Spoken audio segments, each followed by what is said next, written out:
Hi, I'm Steve Flint, and since 2008 I've been editor of Railway Modeller magazine. It's still the nation's favourite model railway hobby magazine, covering all the popular scales and gauges, and includes articles suitable for all levels of skill, from beginners through to those with lots of experience. Although 00 gauge is possibly the most popular scale in the country, we're always keen to show off people's N-gauge projects. If you've got a model railway in N-gauge that you want to share with our readers, then please do get in touch. At the end of this short programme, we'll put up the email address to which you can send details of your N-gauge projects, which our readers will be very, very keen to see. Now, as Railway Modeller has been on the go for 72 years, here's a short film about the history of the publication.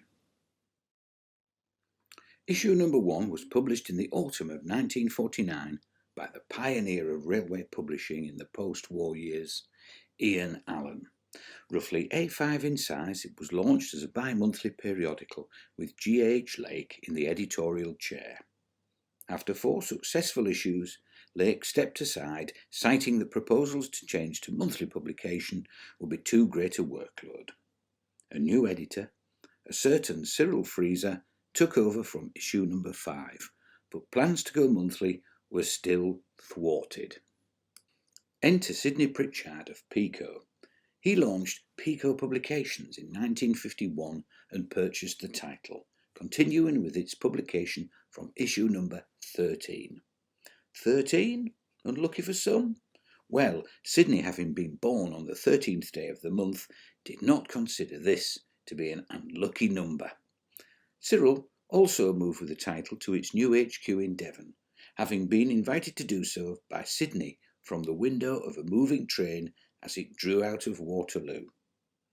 Now, with a monthly journal to fill, Cyril sought out some well-known authors of the day, like Peter Denny and Ken Payne, and encouraged new up-and-coming modellers to write for the magazine, such as Michael Farr, who still writes for us today. By the 1960s, the modeller was firmly established, and with a further design change, it took on much of the masthead styling we still see 60 years on. Cyril's lasting legacy from his time with the modeller is surely his unrivalled collection of track plans, which he had built up month after month. His designs, in keeping with average-sized homes, inspired thousands of folk to take up the hobby, and the little booklets still sell well today. Cyril left in 1978, but Sidney's luck hadn't run out, as John Brewer, a one-time editor of Model Railway News, was living in nearby Seaton. John was offered the job and initially agreed to a temporary position, but actually stayed on for the next 30 years, telling everyone that he'd only come to read the gas meter. During John's time, numerous developments took place. Desktop publishing came in the early 90s, and all-colour content arrived in 1994. Perfect binding was adopted from 2004. I moved down from Hull to take on the editorship in 2008. Our production team is now a little larger than it was when both Cyril and John were in the driving seat, but we've managed to hold on to our number 1 position in the marketplace and even attract some celebrity modellers to reveal their stories.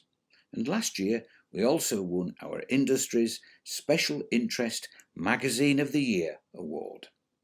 The future for the hobby looks bright, with lots of newcomers entering the throng, and although traditional print publishing is challenged by the constant onslaught of digital media, I hope Railway Modeller, now in its 72nd year, will still be with us for a long time to come.